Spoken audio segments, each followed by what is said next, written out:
الاكتئاب دمرهم. فنانين قضوا فترات من حياتهم في مصحة نفسية. شيرين بسبب الإدمان، وباسل الخياط علشان حبيبته سابته. سرطان الثدي دمر نفسية إليسا، ومنة شلبي بتتعالج نفسيا بعد كل دور. كل حاجة في الدنيا ليها مميزات وعيوب، لكن ده مش بيحصل مع الفنانين اللي لما بتشوفهم من بره تفتكر إن حياتهم كلها دلع وانبساط، لكن ممكن يكون عندهم مشاكل كتير محدش يعرفها.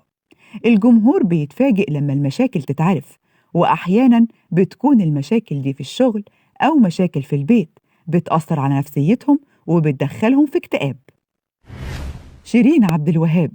شيرين ترند من شهور بسبب قصة طلاقها من حسام حبيب، والموضوع سبب لها مشاكل كتير نفسية، بداية من قص شعرها لحد ما وزنها زاد، وباست إيد الدكتور اللي كان بيعالجها في حفلة قدام الناس كلهم، وانتهى بيها الوضع لحد دلوقت إنها دخلت مصحة نفسية لعلاج الإدمان على إيد أخوها اللي قال إنها محتاجة تتعالج، وسحبها من شقتها في التجمع لهناك. ويا عالم إيه اللي هيحصل بعد كده. غادة عبد الرازق.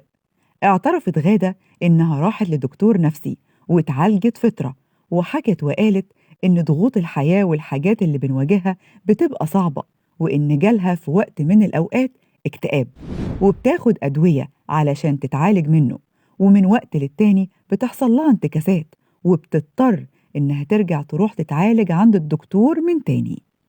باسل الخياط. باسل من الفنانين اللي تعرضوا لأزمة نفسية كبيرة بسبب قصة حب قديمة استمرت 6 سنين، وبعد ما انفصلوا كان بيتخيلها في كل الأماكن، واضطر إنه يروح لدكتور نفسية علشان يتعالج ويقدر ينساها. أما إليسا فمرت بفترة صعبة في حياتها وقت مرضها بسرطان الثدي، والمرض ده اتسبب في إنها زارت دكتور نفسي علشان تقدر تتخطى المرحلة دي، وقالت إنها بقالها 15 سنة بتتعالج، وفي اليوم العالمي للصحة النفسية نصحت الناس إنهم يروحوا للدكتور النفسي بشكل دوري، وفعلا ده مهم جدا. شريف الدسوقي. أزمة شريف بدأت لما تعرض لإصابة في فيلم وقفة رجالة، ودخل بسببها المستشفى، وقال إنه هيروح نقابة المهن التمثيلية، وقال إنه ما أخدش حقه من المنتج أحمد الجنايني، وكمان ما خدش تلت أجره من العدل جروب في مسلسل ب100 وش، وكان محرج يطلبه مع إنه كان محتاجه لأنه تعرض لوعكة صحية عارف منها إنه مصاب بالسكر، وتم بتر رجله، وقال بعدها إن المنتج أحمد الجنايني هو اللي ساعده في محنته وخلاه يروح لدكتور نفسي علشان يتعالج. أصالة.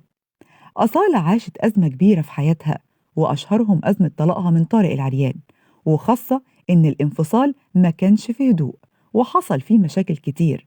ووقت استضافتها مع منى الشاذلي قالت إنها زارت دكاترة نفسيين كتير، وكل واحد عالجها بطريقة، وأخدت أدوية كتير مدتها 8 شهور، وكان هيحصل لها أزمة كبيرة لأنها لخبطت فترة في الأدوية. منة شلبي. منة بقى من الفنانين اللي بيجيلهم اكتئاب بسبب أدوارها المعقدة اللي بيخلوها يجيلها توحد واكتئاب من وقت للتاني، وإنها بتضطر تعرض نفسها على طبيب نفسي بعد كل دور علشان تقدر تقدم دور جديد وتخرج من الشخصية اللي هي لابساها. كلنا مرضى نفسيين، وكلنا لازم نبص على نفسنا ونشوف إحنا محتاجين إيه ونعالج.